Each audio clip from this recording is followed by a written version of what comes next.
बिस्मिल्लाहिर्रहमानिर्रहीम। अस्सलाम वालेकुम, नमस्ते तमाम मेरे सुनने वाले बहनों भाइयों प्यारे प्यारे मासूम बच्चों, कैसे हो आप लोग? उम्मीद है ठीक हो गए, तैयारी भी कर रहे हो। मेरे पीछे लहराता हुआ इस वक्त आप लोगों को लिक्विड स्टेट दिख रहा होगा। वो क्या कहते हैं, एक शायर ने बड़ा प्यारा शेर बोला है, पानी पानी कर गई मुझको कलंदर की वो बात। पानी पानी कर गई मुझको कलंदर की वो बात, जिसमें जितना ज़र्फ है उतना ही वो खामोश है। क्या कमाल की बात कही जनाब वाली। जब मैं बात करूंगा लिक्विड स्टेट की तो प्यारे बच्चों, liquid state, solid state, gaseous state का कंपैरिजन आप ऑलरेडी पहले पढ़ चुके हो स्टार्ट में। यहां पे आपको ज्यादा डिटेल में लिक्विड स्टेट की प्रॉपर्टीज नहीं पढ़ाऊंगा। और एक बात जरूरी बताता चला जाऊंगा, 2 MCQs आने हैं। एक कंफर्म 110% श्योरिटी के साथ कहने जा रहा हूं, हाइड्रोजन बॉन्डिंग से सवाल आना ही आना है। जो कुछ मर्जी हो जाए, यह नहीं हो सकता कि हाइड्रोजन बॉन्डिंग में से सवाल ना आए। नंबर 2, इवेपोरेशन, वेपर प्रेशर और बॉइलिंग पॉइंट से भी सवाल आएगा। तो 2 MCQs पक्के ठक ठक ठक ठक अपने क्लियर कर लीजिएगा। याद रख लीजिएगा, लिक्विड स्टेट के अंदर एक खास बात है कि इनके जो पार्टिकल्स होते हैं वो एक दूसरे के क्लोज तो होते हैं, लेकिन सॉलिड्स इतने नहीं होते। और अगली बात, इनके पास इतनी काइनेटिक एनर्जी रिटेन होती है कि इनके मॉलिक्यूल स्लाइड पास कर सकते हैं एक दूसरे के ऊपर। यानी कि ये चीज एक दूसरे के ऊपर स्लाइड ओवर कर सकते हैं, जिसके रिजल्ट में क्या होता है, इनका वॉल्यूम तो फिक्स हो जाता है मगर इनकी शेप फिक्स नहीं होती।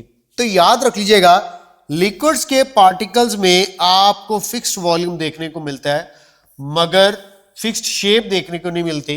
कि पार्टिकल्स की आपको अरेंजमेंट तो मिलती है लाइक दिस, लेकिन ये एक दूसरे के ऊपर स्लाइटली स्लिप हो सकते हैं, पास आउट ओवर हो सकते हैं, एक दूसरे को पास कर सकते हैं। ये चीज जिसकी वजह से ये अपनी शेप रिटेन नहीं कर सकते। लाइक सॉलिड्स, आपको पता है ना, सॉलिड्स फिक्स पोजीशंस पर होते हैं, उस फिक्स पोजीशन के गेयर सिर्फ वाइब्रेट करते हैं, जबकि लिक्विड्स का आपको याद होगा डिग्री ऑफ फ्रीडम भी मैंने आपको बताया था 2 होता है।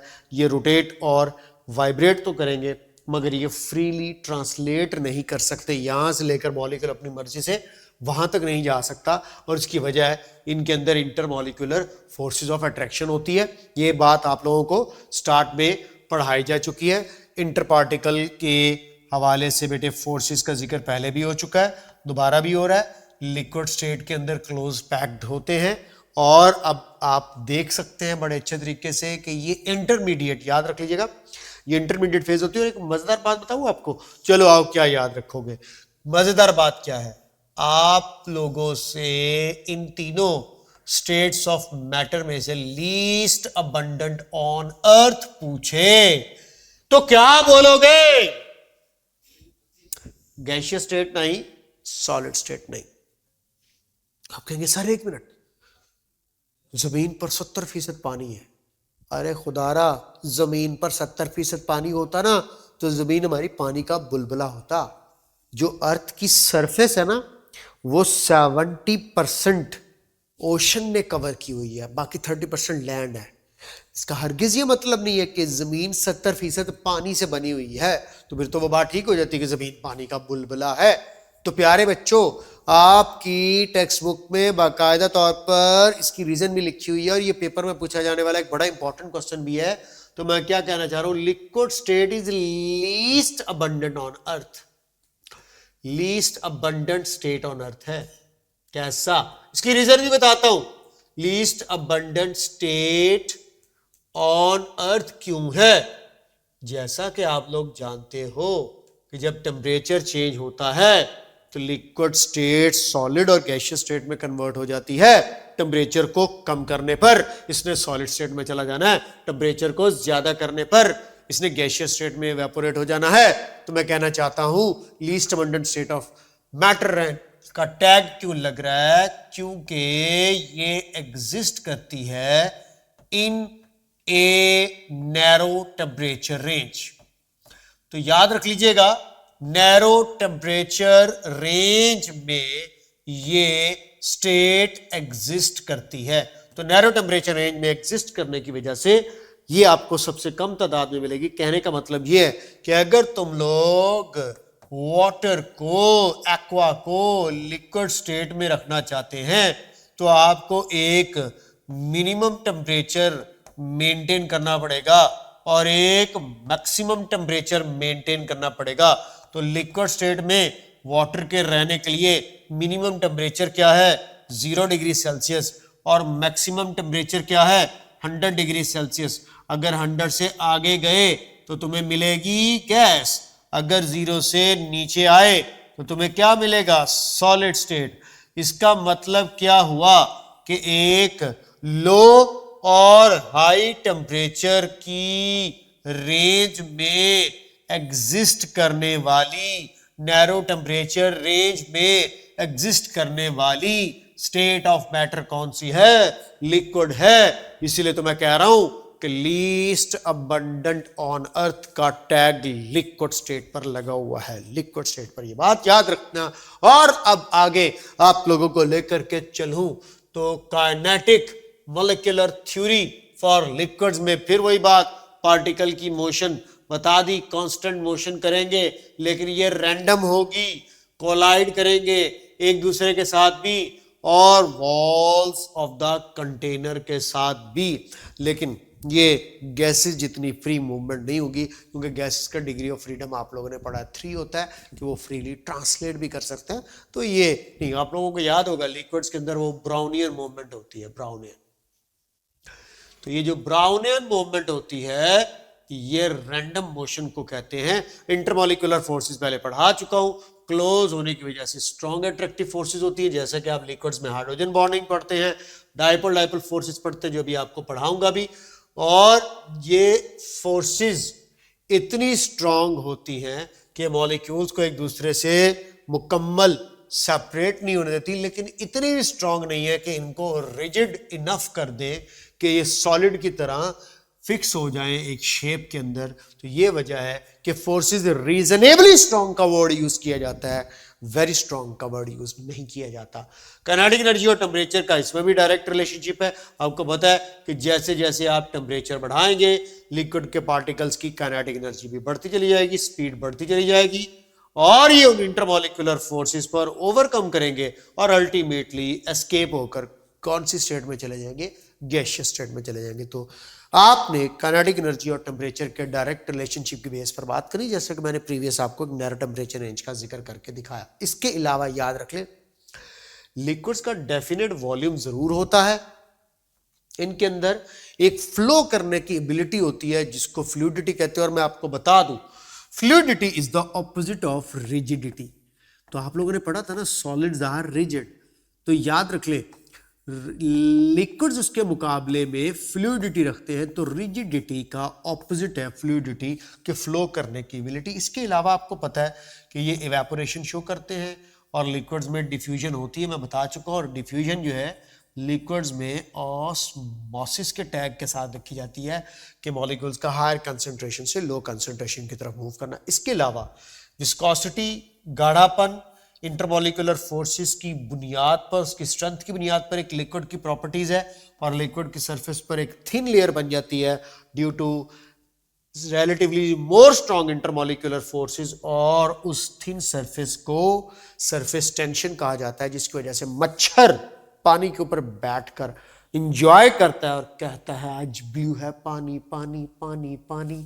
तो जनाब याद रख लीजिएगा ये चंद एक वो प्रॉपर्टीज हैं जो लिक्विड स्टेट के अंदर एग्जिस्ट करती हैं, जो कि आप लोगों ने पढ़ना है। काइनेटिक मॉलिक्यूलर थ्योरी ने इसको एक्सप्लेन किया। बगैर टाइम को जाया किए हुए मैं आप लोगों को लिक्विड के अंदर मौजूद 2 टाइप की फोर्सेस होती हैं उसके बारे में सुना होगा आप लोगों ने, कोहेजन एंड एडहीजन। एडहीजन आप लोगों को आसान शब्दों में बात करूं तो बेटा जितनी भी चिपकने वाली फोर्सेस हैं वो एडहीजन में आती हैं। चिपकना, एडहेसिव मटेरियल सुना होगा ना आप लोगों ने, स्मथ बॉन्ड, एल्फी वगैरह, वो सारे एडहेसिव मटेरियल हैं। अब आपने शॉर्टकट में याद रख लेना, ये मैंने अपने ही हाथ से अपने ही हाथ को पकड़ लिया, तो ये है कोहिजन।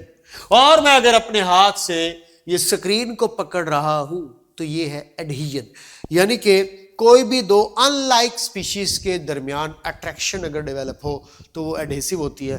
मैं चेयर को, बेंच को, दीवार को पकड़ता हूँ तो ये एडहेसिव फोर्सेस हैं, और मैं खुद को पकड़ रहा हूँ, जहाँ से मर्जी पकड़ रहा हूँ खुद को, तो ये मेरे पास क्या है, कोहिजन है। तो जरा चेक कीजिएगा, ये आप लोगों को दो प्यारे प्यारे नन्हे नन्हे वाटर मॉलिक्यूल्स नजर आ रहे होंगे जनाबे वाली। ये एक वाटर मॉलिक्यूल दूसरे वाटर मॉलिक्यूल को जब अट्रैक्ट कर रहा है तो इस फोर्स को मैं कोहिजन कहूंगा। अब यही वाटर मॉलिक्यूल जो है वो वॉल ऑफ द कंटेनर को अपनी तरफ अट्रैक्ट कर रहे हैं, जैसा कि आप देख रहे हैं, तो इसको टैग लगेगा एडहीजन का। तो कोहिजन और एडहीजन का यकीनी तौर पर तुम लोगों को आइडिया हो गया। तो ये पड़ा हुआ है जनाब बिटवीन सेम मॉलिक्यूल या सेम काइंड ऑफ स्पीशीज। तो सेम काइंड ऑफ स्पीशीज के दरमियान जो फोर्सेस हैं उसको हम लोग कोहिजन कहते हैं, और डिफरेंट जो हमारे पास हैं डिफरेंट काइंड्स के दरमियान फोर्सेस को कोहिजन कहा जाता है।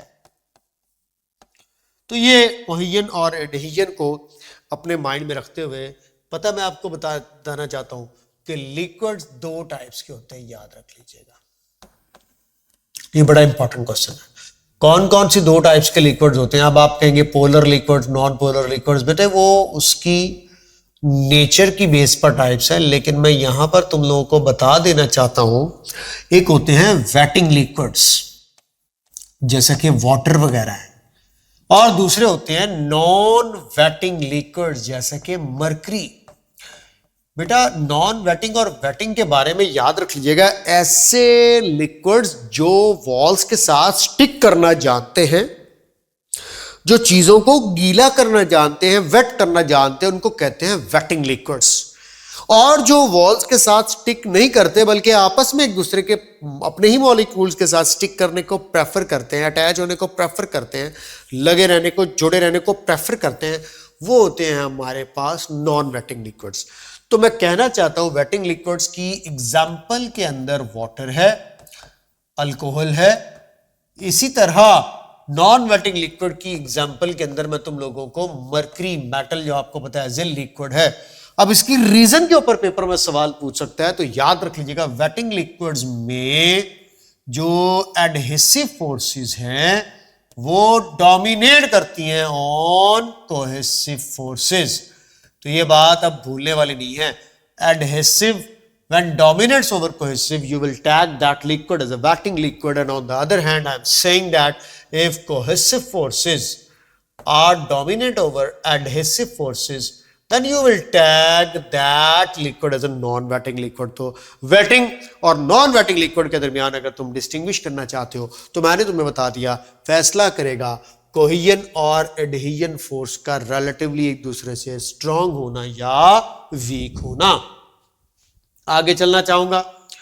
अब आप लोगों को यहां पर नेक्स्ट जो बेटा मुझे चीज शेयर करनी है वो एक डिफरेंस बताना है। वन शॉट हालांकि लेक्चर्स हैं, लेकिन फिर भी मैं आप लोगों को इतनी डिटेल बता रहा हूं। सोचो जब मैं डिटेल में एमडी कैट पढ़ाता हूँ तो क्या तबाही खेज किस्म का मटेरियल तुम लोगों तक पहुंचाता हूँ। जी मुझे पता है अल्हम्दुलिल्लाह, ये मैं कोई शेख नहीं बिगाड़ रहा हूं, मैं अल्लाह ताला का शुक्र अदा करते हुए कह रहा हूं कि स्टूडेंट को केमिस्ट्री जैसे सब्जेक्ट में पूरे के पूरे एमसीक्यूज ठीक करवाने के लिए ये सारी चीजें पता होना बेहद जरूरी है। अब इंटरमॉलिक्यूलर फोर्सेस और इंट्रामॉलिक्यूलर फोर्सेस, इन फोर्सेस को थोड़ा सा अंडरस्टैंड करें कि जब भी कोई आपको पार्टिकल्स दिखेंगे लिक्विड्स के तो दो तरह की फोर्सेस उनमें देखने को मिलेगी। अब इंट्रा का मतलब याद रख लीजिएगा, इंट्रा का मतलब होता है विद इन, मतलब अंदर, मॉलिक्यूल के अंदर फोर्सेस होंगी। ये इंटर का मतलब होता है बिटवीन, बिटवीन यानी के दरमियान। तो आपको विद इन और बिटवीन का फर्क पता होना चाहिए। मैं अक्सर एक बात कहता होता हूं कि इंटर मॉलिक्यूलर फोर्सेस को मैं अक्सर कह देता होता हूं समझाने की गर्ज से कि ये गैर शरई फोर्सेस हैं, और इंट्रा को मैं कह देता हूं कि शरई फोर्सेस बाकायदा तौर पर जो गवाहों की मौजूदगी में कबूल है कबूल है कबूल है कहकर बनती हैं, उनको मैं कहता हूं इंट्रा फोर्सेस। तो बेटा याद रख लेना, आप देखिएगा द फोर्सेस ऑफ इंटरएक्शन कहा जा रहा है। आपको पता ही है अट्रैक्शन और रिपल्जन दोनों तरह की हो सकती है, which are present between atoms of different molecules. तो इनको इंटरमॉलिक्यूलर स्पेसिस को कहते हैं। मीन टू से इनका काम होता है कि एटम्स को इकट्ठे रखना, यानी कि मैं कहता हूं कि इनका काम होगा एटम्स को बाहमी एक दूसरे के साथ जोड़कर रखना, यानी कि मैं ये कहना चाहता हूं between atoms of one molecule with other molecule।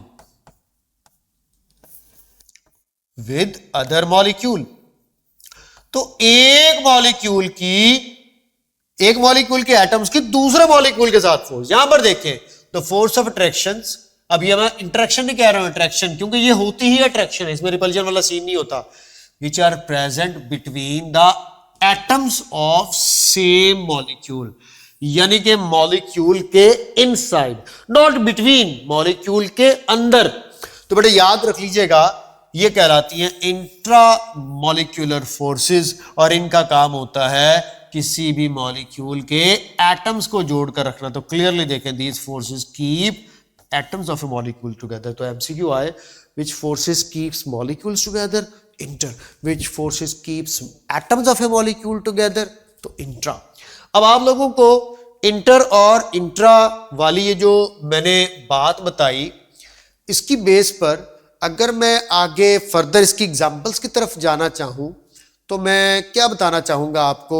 अगर स्लाइड चेंज हो जाती है तो अच्छी बात है, पता नहीं मेरी स्लाइड क्यों नहीं चेंज हो रही। ओके, ये देखिए, थोड़ा सा गौर करें, ये मॉलिक्यूल एक दूसरे को पकड़ते जा रहे हैं, पकड़ते जा रहे हैं, पकड़ते जा रहे हैं, पकड़ते जा रहे हैं, पकड़ते जा रहे हैं। गौर करो और मुझे बताओ कि ये इंट्रा है या इंटर है। ये है इंटर मॉलिक्यूलर फोर्स, जो मॉलिक्यूल्स को आपस में जोड़ रही है। अब आप लोगों के पास ये जो पॉजिटिव और नेगेटिव एंड आपस में जुड़े हुए होंगे, फॉर एग्जांपल HCl के मॉलिक्यूल्स कह लो इनको, तो हाइड्रोजन और क्लोरीन के दरमियान जो फोर्स होगी वो इंट्रा होगी, लेकिन एक HCl के मॉलिक्यूल की दूसरे HCl मॉलिक्यूल के साथ जो फोर्स होगी वो इंटर होगी। मुझे यकीन है कि आप इस पिक्चर से बड़ी आसानी के साथ क्लियरली आइडिया ले सकते होगे कि ये इंटर और इंट्रा फोर्स को डिस्टिंक्शन करने के लिए सबसे बेस्ट वे है। आइए जरा एक दो और पॉइंट्स अंडरस्टैंड करते हैं। ये फोर्सेस बेटे याद रख लीजिएगा वीक फोर्सेस होती हैं। शरई बोला कि गैर शरई तो साफ जाहिर है जब तक पता नहीं होता तब तक रहती है, जैसे ही पता चले तो फौरन खत्म हो जाती है, लेकिन ये बड़ी तगड़ी होती है, जन्म जन्म का साथ होता है जनाब। तो intra strong as compare to the inter. और बेटा देखिएगा ये इतनी वीक है कि अगर इनको तोड़ना हो तो बहुत कम एनर्जी चाहिए होगी। वाटर की अगर आप देखिएगा 40 किलो जॉल पर मोल इसकी हीट ऑफ वेपोराइजेशन है। तो ये है हीट ऑफ वेपोराइजेशन। तो हीट ऑफ वेपोराइजेशन जो है वो ब्रेक करती है intermolecular forces of the water, mean to say hydrogen bonding. तो अब आप लोगों को ऑन दी अदर हैंड इनको तोड़ने के लिए ज्यादा एनर्जी चाहिए, और बेटे चेक कीजिएगा 920 किलो जॉल पर मोल एनर्जी चाहिए। 920 किलो जॉल पर मोल वाटर की इंट्रा फोर्सेस को तोड़ने के लिए चाहिए, यानी कि वाटर मॉलिक्यूल के हाइड्रोजन और ऑक्सीजन के दरमियान ये जो कोवेलेंट बॉन्ड बने हुए हैं इनको तोड़ना हो तो ये एनर्जी चाहिए। That's why I am saying कि these are strong forces and require more energy, and I am saying here this is the heat of vaporization of the water which is used to break only hydrogen bonding, which is used to detach one water molecule from the other water molecule। तो ये point clear हुआ, एक कम एक ज्यादा। उसके बाद these forces develop by either valence electrons or non valence electrons, यानी कि पूरे के पूरा कंप्लीट क्लाउड इन्वॉल्व कर सकती हैं। कंप्लीट इलेक्ट्रॉनिक क्लाउड इन्वॉल्व हो सकता है इन फोर्सेस को डेवलप होने के लिए। But on the other hand याद रख लीजिएगा इंट्रा फोर्सेस को मैं कहता होता हूं बच्चों को बाइंडिंग फोर्सेस भी कहा जाता है। तो बड़ी याद रख लीजिएगा, बाइंडिंग फोर्सेस में ionic bond, covalent bond, coordinate covalent bond आते हैं और कहते हैं कि इन फोर्सेस के लिए ओनली वैलेंस इलेक्ट्रॉन्स इन्वॉल्व होंगे। तो याद रख लीजिएगा, इंटर फोर्सेस के बारे में आपकी बुक में एक लाइन लिखी है, nothing to do with valence electrons, याद है ना, nothing to do with valence electrons. तो इनका वैलेंस इलेक्ट्रॉन्स के साथ कुछ लेना देना नहीं होता। तो याद रख लीजिएगा, इनका वैलेंस इलेक्ट्रॉन के साथ कुछ लेना देना नहीं होता, लेकिन इंट्रा फोर्सेस जो है को रिक्वायरमेंट ही किसकी होती है, चाहत ही किसकी होती है, डेवलप होती ही किसकी वजह से, वैलेंस इलेक्ट्रॉन्स की वजह से। ये पॉइंट आप लोगों को जो मैंने बताया है, इस पॉइंट ऑफ द एनर्जी को खास तौर पे ज़हन में रख लेना। पेपर में ये एनर्जी वाला पॉइंट जो है वो पूछा जा चुका है, इसको आप लोगों ने भूलना नहीं है। और उसके बाद एक और बड़ा इंपॉर्टेंट पॉइंट आ रहा है कि फिजिकल प्रॉपर्टीज जैसा कि बॉइलिंग पॉइंट या मेल्टिंग पॉइंट जैसी स्पीशीज होंगी, इनको इंटरमॉलिक्यूलर फोर्सेस ने कंट्रोल किया हुआ होता है। और chemical properties of the substances हमारे पास इंट्रामॉलिक्यूलर फोर्सेस से रिलेटेड होती है। जिस तरह आप लोगों को अगर मैं कहूँ कि डेंसिटी कम या ज़्यादा हो रही है तो ये इंट्रा फोर्सेस की वजह से, ये इंटर तो आप कहेंगे सर ये इंटरमॉलिक्यूलर फोर्सेस की वजह से। फॉर एग्जांपल मैं आप लोगों से कहता हूँ कि हमारे पास एक मॉलिक्यूल पोलर नेचर का है और एक मॉलिक्यूल नॉन पोलर नेचर का है, तो ये उसके अंदर मौजूद एटम्स और उसमें मौजूद बॉन्ड की टाइप के ऊपर डिपेंड करता है कि जिस तरह आपको पता है ionic bonds are polar in nature. तो ये सारे का सारा सिनेरियो है। और केमिकल रिएक्शंस अगर आप लोग देखना चाहते हो, लाइक आप लोग देखते हो ionic reactions are fast, polar covalent are moderate and non polar covalent are slow. तो ये जो टाइप ऑफ द रिएक्शंस है, ये जो रिएक्शन की काइनेटिक्स है, ये हमारे पास कंट्रोल करने वाली होती है उसमें मौजूद इंट्रामॉलिक्यूलर फोर्सेस। एनीहाउ अब देखिएगा बेटा, इंट्रामॉलिक्यूलर फोर्सेस में आयोनिक बॉन्ड, कोवेलेंट बॉन्ड और कोऑर्डिनेट कोवेलेंट बॉन्ड है, और जबकि इंटरमॉलिक्यूलर फोर्सेस में डाइपोल डाइपोल, आयन डाइपोल, डिबाइल, लंडन फोर्स और हाइड्रोजन बॉन्डिंग।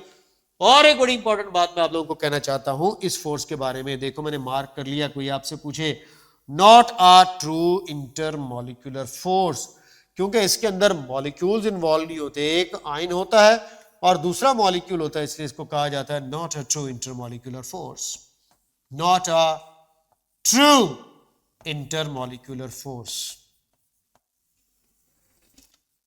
ये एक ट्रू इंटरमॉलिक्यूलर फोर्स नहीं है, not a true intermolecular force.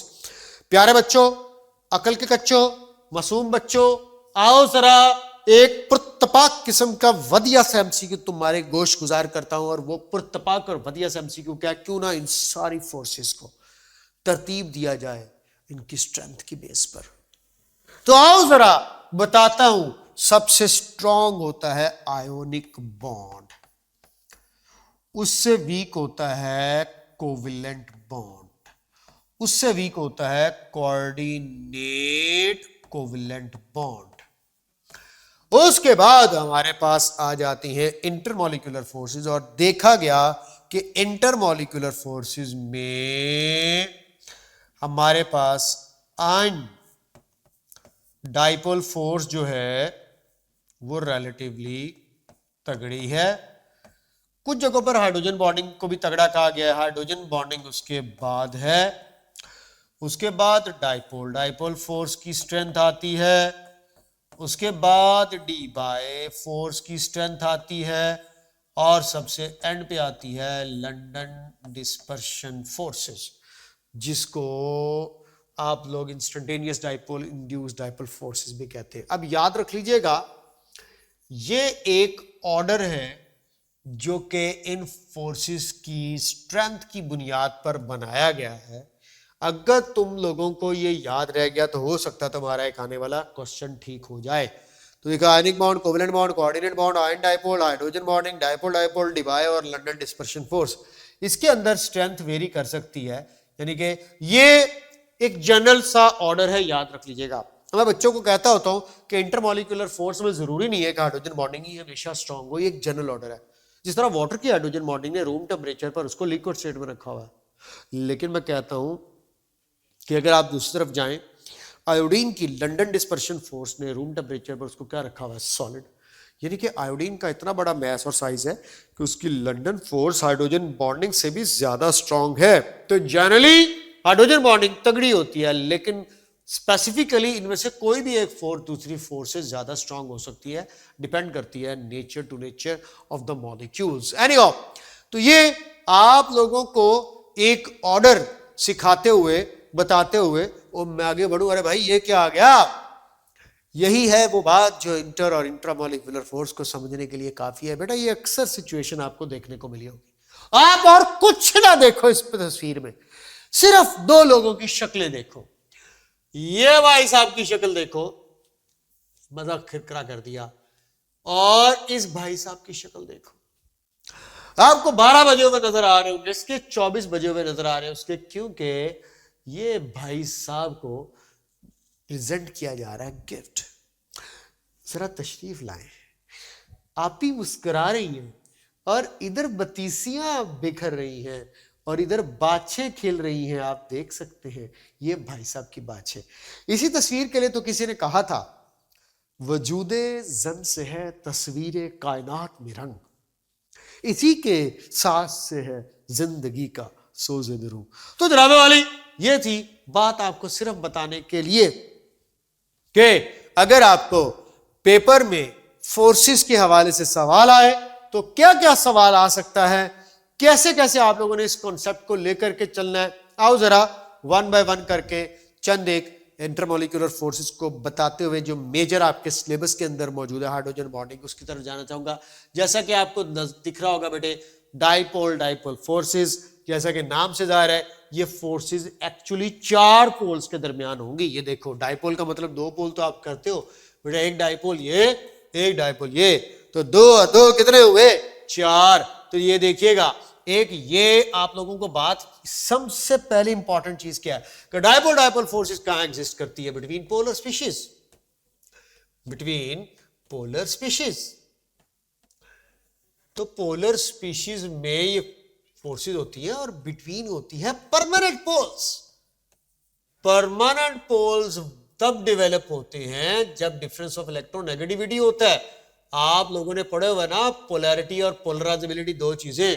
तो परमानेंट पोल्स याद रख लीजिएगा पोलर स्पीशीज में होते हैं।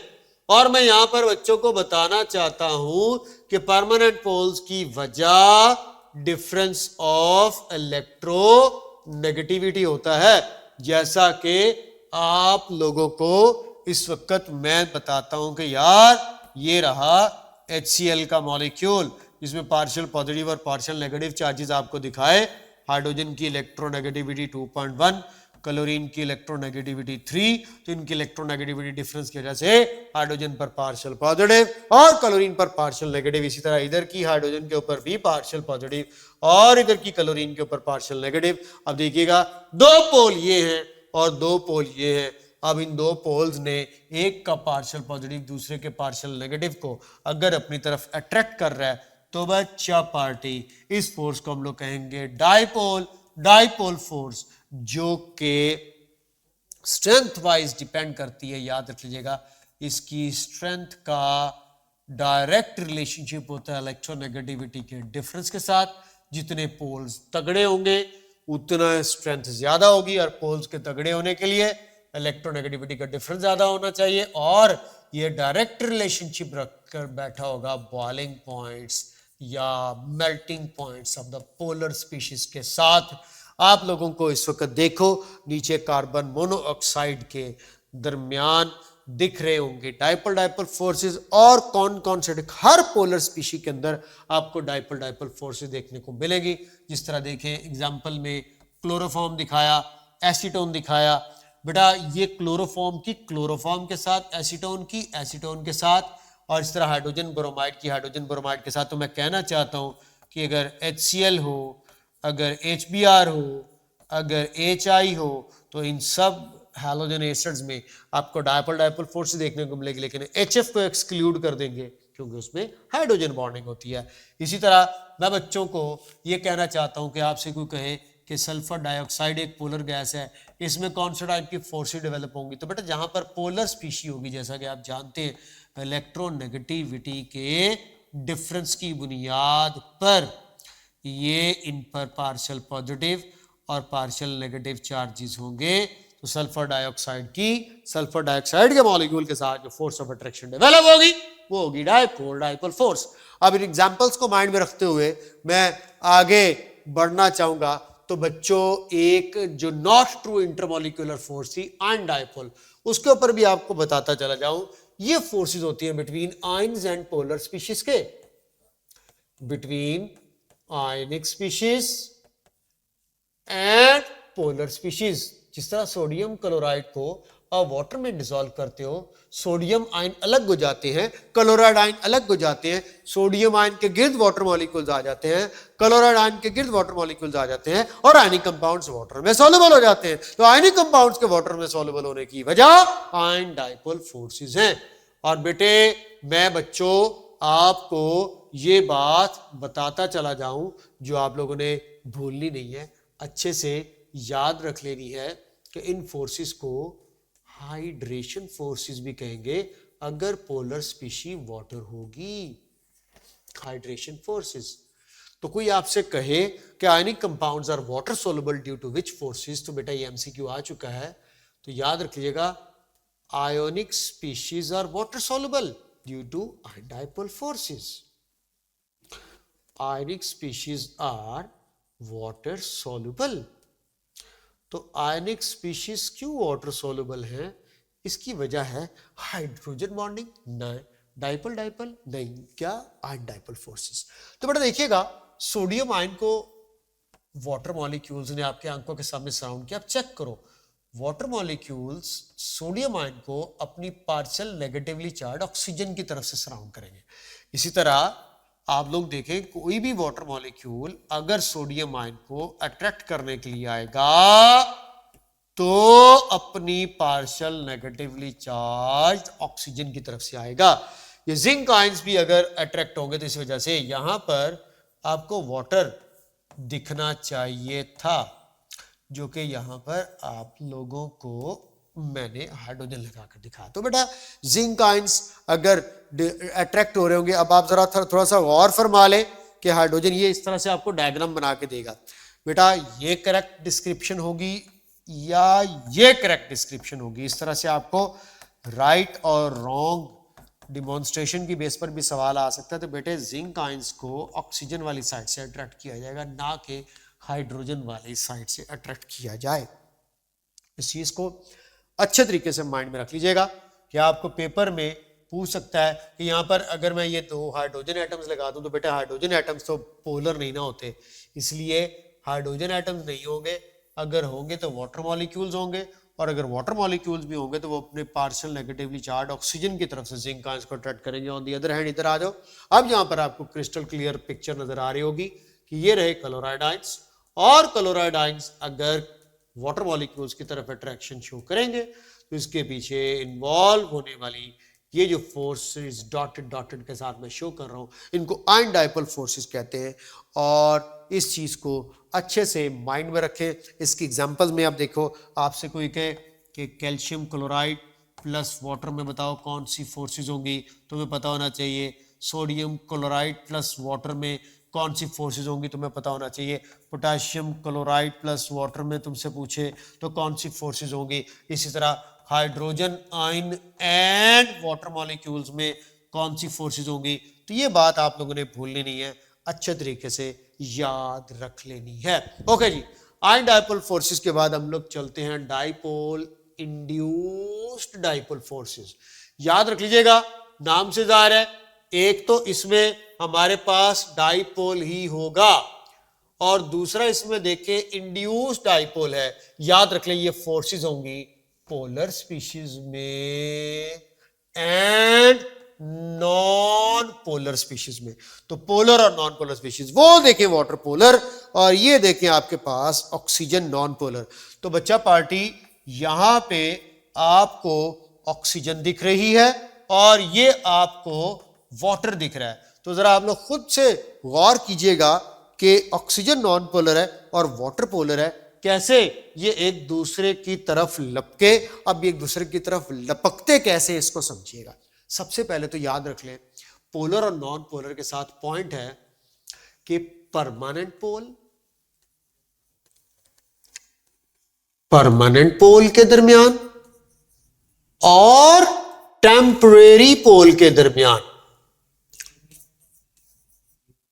ये फोर्सेस डेवलप होती है। परमानेंट पोल और टेम्परेरी पोल। क्या होता है परमानेंट पोल? अभी आप लोगों को मैंने बताया परमानेंट पोल बनता है पोलर स्पीशी के अंदर due to difference of electronegativity. जिस तरह फॉर एग्जांपल बच्चों से मैं कहता हूं कि यार ये आपके पास एक पोलर मॉलिक्यूल कंसीडर कर लेते हैं, ये इसका पार्शियल पॉजिटिव एंड और ये इसका पार्शियल नेगेटिव एंड। अब ये देखिएगा, ये पोलर मॉलिक्यूल था, इसके बरक्स देखें अगर आप, ये आपको नॉन पोलर मॉलिक्यूल नजर आ रहा है जिसके देखें सेंटर में न्यूक्लियस और इसके गिर्द ये इलेक्ट्रॉनिक क्लाउड सिमेट्रिकल है। तो जब इलेक्ट्रॉनिक क्लाउड सिमेट्रिकल होता है तो वो हमारे पास नॉन पोलर होता है। अब जब ये पोलर मॉलिक्यूल इस नॉन पोलर के करीब आएगा, जिस तरह ऑक्सीजन और वाटर मॉलिक्यूल्स आप लोगों को करीब आते हुए दिखाई देंगे, तो इसके इलेक्ट्रॉन नेगेटिव चार्ज ने इसके इलेक्ट्रॉनिक क्लाउड को रिपेल करना है। अब ये मॉलिक्यूल एक दूसरे के साथ टच नहीं होते, याद रख लीजिएगा। ये मॉलिक्यूल दूसरे मॉलिक्यूल को इन्फ्लुएंस कर रहा है और इस इन्फ्लुएंस को हम लोग इंडक्शन कहते हैं, याद रख लीजिएगा। इंडक्शन होता है बगैर छुए अपना इफेक्ट दूसरे तक ट्रांसफर करना, इसको इंडक्शन कहते हैं। पोलर ने नॉन पोलर पर इंडक्शन की और इसके रिजल्ट में अब आप लोग जरा चेक कीजिएगा क्या हुआ कि ये पोलर तो पोलर ही है, लेकिन इसके इलेक्ट्रॉनिक क्लाउड ने डिस्टॉर्ट होकर के कुछ इस तरह की शेप अडॉप्ट कर ली कि इलेक्ट्रॉन्स एक साइड पे चले गए और इस तरफ पार्शियल पॉजिटिव चार्ज यानी कि न्यूक्लियस एक्सपोज्ड हो गया। तो बेटा अब ये नॉन पोलर नहीं रहा, अब ये इंड्यूस्ड पोलर में कन्वर्ट हो गया है। अब ये इंड्यूस्ड पोलर में कन्वर्ट हो गया। तो इस तरह से पोलर में और इंड्यूस्ड पोलर में अब एक फोर्स ऑफ अट्रैक्शन डेवलप होगी और इस फोर्स ऑफ अट्रैक्शन को तुम लोग नाम दोगे डाइपोल, इंड्यूस्ड डाइपोल फोर्स। बेटे इसको डिबाय फोर्स भी कहा जाता है, याद रखिएगा, डिबाय फोर्सेस।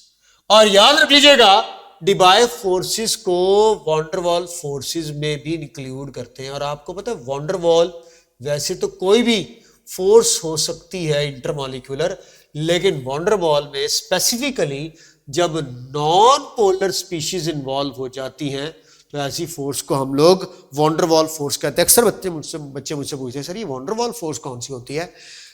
जनरली हर इंटरमॉलिक्यूलर फोर्स को वॉन्डरवॉल कह सकते हैं। गौर से सुन लेना, जनरली हर इंटरमॉलिक्यूलर फोर्स को वॉन्डरवॉल कह सकते हैं, लेकिन स्पेसिफिकली जिसमें नॉन पोलर स्पीशीज इन्वॉल्व होगी वो वॉन्डरवॉल कहलाएगी। तो अब देखो पोलर और नॉन पोलर यानी कि इंड्यूस्ड डाइपोल यानी कि इंड्यूस्ड पोलर जो कि इंडक्शन के रिजल्ट में बना, उनके दरमियान एक फोर्स ऑफ अट्रैक्शन डेवलप हुई जिसको डाइपोल इंड्यूस्ड डाइपोल फोर्स कहते हैं।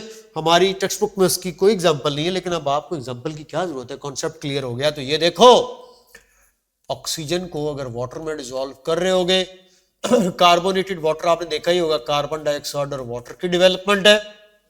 इसी तरह आप अगर ब्रोमीन को HBr के अंदर डिसॉल्व करते हैं तो बेटा ये नॉन पोलर्स मैंने लिखे हैं और ये साथ में इसके पोलर हैं।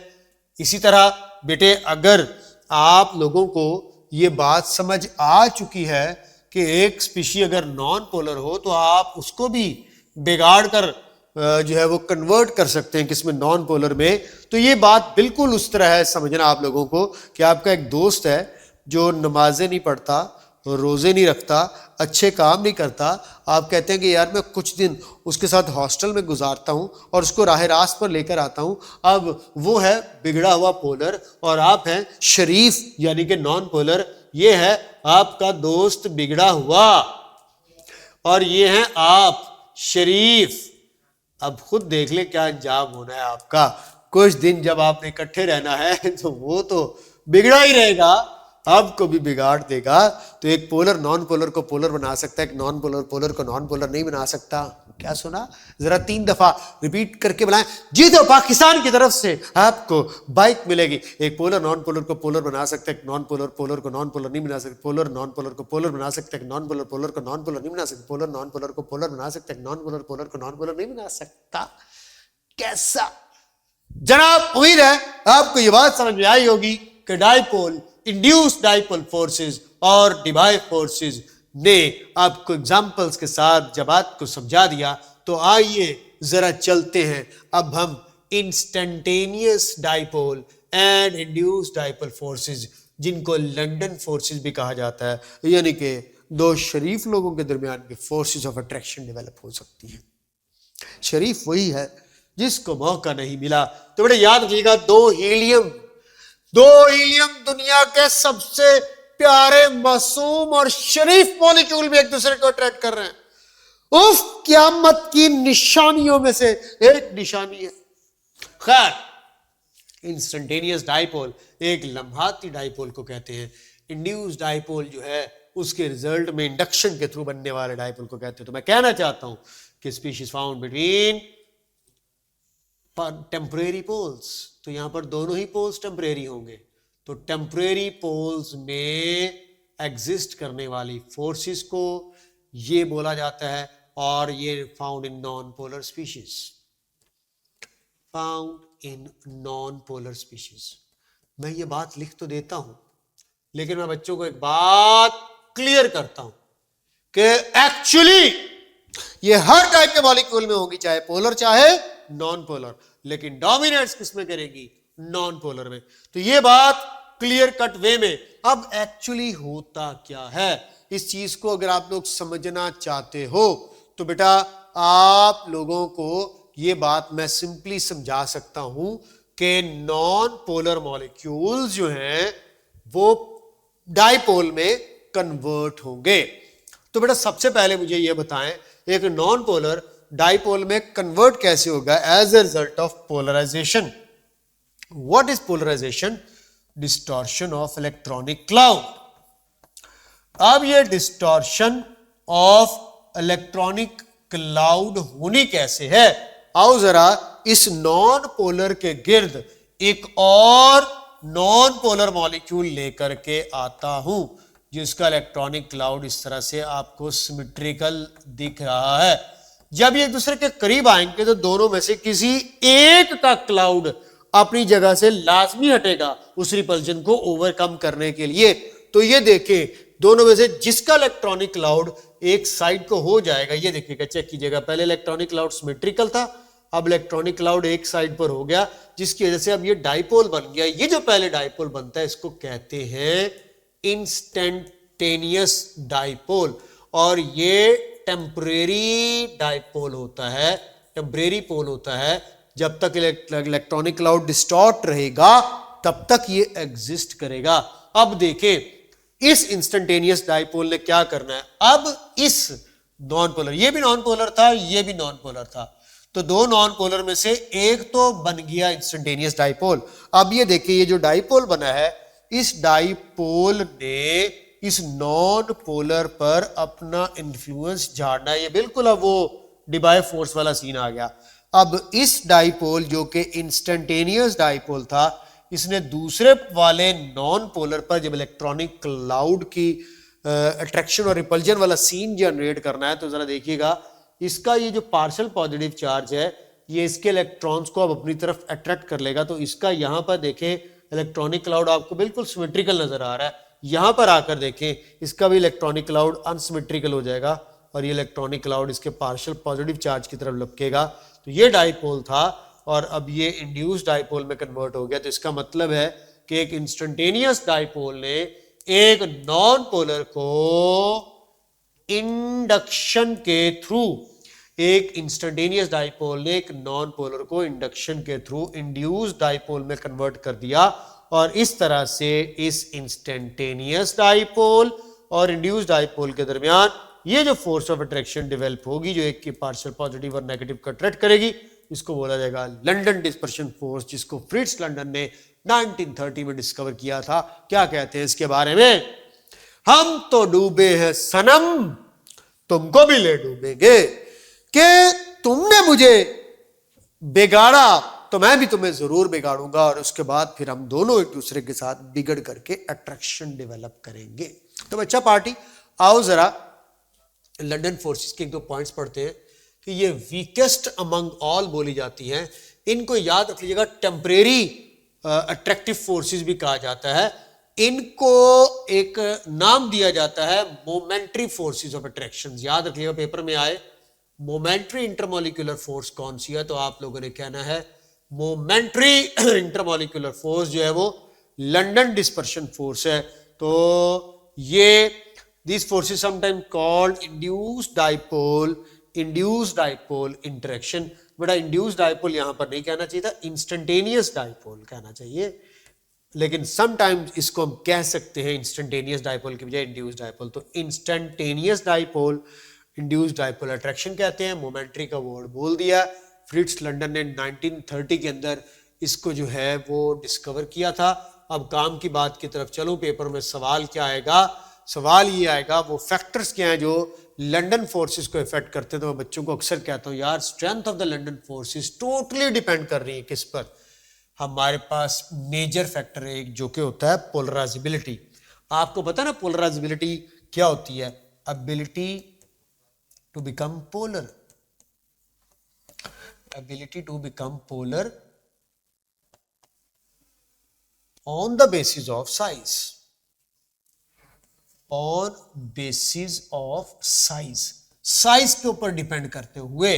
याद रख लीजिएगा, पोलराइजेबिलिटी पोल्स बनने को कहते हैं, लेकिन ये पोल जो है वो टेम्परेरी पोल्स होते हैं, और इन टेम्परेरी पोल्स के बनने में डिस्टॉर्शन ऑफ क्लाउड इन्वॉल्व होती है, और वो distortion of electronic cloud depend करती है नेबरिंग स्पीशी के ऊपर, नेबरिंग मॉलिक्यूल के ऊपर और उसके साइज के ऊपर। तो याद क्या रख लेना है? Greater the mass and size. अब यहां पर याद रखने वाली बात आ गई, जितना मैस और साइज मॉलिक्यूल का ज्यादा होगा उतनी उसमें पोलराइजेबिलिटी ज्यादा होगी, एबिलिटी टू बिकम पोलर ज्यादा होगा, और उतनी ही तगड़ी होंगी क्या? इंटरमॉलिक्यूलर फोर्सेस यानी कि लंदन डिस्पर्शन फोर्सेस। और जितनी ये तगड़ी होंगी उतने ही मेल्टिंग एंड बॉइलिंग पॉइंट्स भी ज्यादा होंगे। क्या आप लोग समझना चाहते हो ये बात एग्जाम्पल के साथ? तो ये देखो मेरे बच्चों, मैं आप लोगों को बताता हूं क्यों परेशान होते हो, मैं आप लोगों को समझाता हूं, मैं आप लोगों को दिखाता हूं, एक एक चीज दिखाता हूं। कब आपने याद क्या रख लेना है कि जितना मैस या साइज ज्यादा होना है उतनी इन फोर्सेस की स्ट्रेंथ ज्यादा होनी है, क्योंकि मैस और साइज के बढ़ने से पोलराइजेबिलिटी बढ़ती है। पोलराइजेबिलिटी होती है extent of partial positive and negative charge development in non polar species. तो नॉन पोलर स्पीशीज के अंदर एक्सटेंट ऑफ पोल्स बनना पोलराइजेबिलिटी कहलाता है। क्या बोला मैंने? एक्सटेंट ऑफ पोल्स बनना। और ये जितनी ज्यादा होंगी उतनी हमारे पास लंदन डिस्पर्शन फोर्सेस की स्ट्रेंथ बढ़ेगी, और उस हिसाब से मेल्टिंग पॉइंट्स और बॉइलिंग पॉइंट्स बढ़ते चले जाएंगे। जी तो जनाब, जिस तरह के मैंने आप लोगों को बोला कि आप लोग जैसे जैसे पोलराइजेबिलिटी बढ़ाओगे, यानी कि आप लोग मैस और साइज जैसे बढ़ाओगे, पोलराइजेबिलिटी बढ़ेगी स्पीशी की, स्ट्रेंथ ऑफ इंटरमॉलिक्यूलर फोर्सेस भी इंक्रीज होगी, और उसके रिजल्ट में melting and boiling points of the species भी इंक्रीज हो जाएगी। ये बात कॉन्सेप्ट पर स्टैंप कैसे लगाएगी, आपको कैसे समझ आएगा, पता चलेगा कि ये बात मुझे समझ आ गई है या नहीं? तो क्यों ना आयो, मैं तुम लोगों के साथ कुछ एग्जांपल्स शेयर करता हूं। लाइक सबसे पहले नोबल गैसेस भी नॉन पोलर होती हैं। आपको पता है कि लंदन फोर्सेस ने नॉन पोलर स्पीशीज में एग्जिस्ट करना है। तो नोबल गैसेस की एग्जांपल आपके साथ बच्चे में शेयर करता हूं, और इसी तरह मैं हैलोजेंस के मेल्टिंग एंड बॉइलिंग पॉइंट्स भी आप लोगों के साथ शेयर करता हूं। ये भी डाइटॉमिक जो है वो नॉन पोलर स्पीशीज की फॉर्म में एग्जिस्ट करते हैं, और नोबल गैसेस जो है वो नॉन पोलर मोनोटॉमिक मॉलिक्यूल्स की फॉर्म में एग्जिस्ट करती हैं। और तीसरे नंबर पर फिर मैं आप लोगों के साथ बात करूंगा हाइड्रोकार्बन्स की, यानी कि अल्केन्स, अल्कीन्स और अल्काइंस की। तो सबसे पहले आप लोगों ने याद रख लेना है कि नोबल गैसेस में आपको नॉन पोलर मोनोटॉमिक मॉलिक्यूल्स दिखते हैं, जैसा कि हीलियम, नियॉन, आर्गॉन, क्रिप्टॉन और जीनॉन। रेडॉन मैं इसलिए नहीं शामिल कर रहा, वो रेडियो एक्टिव है।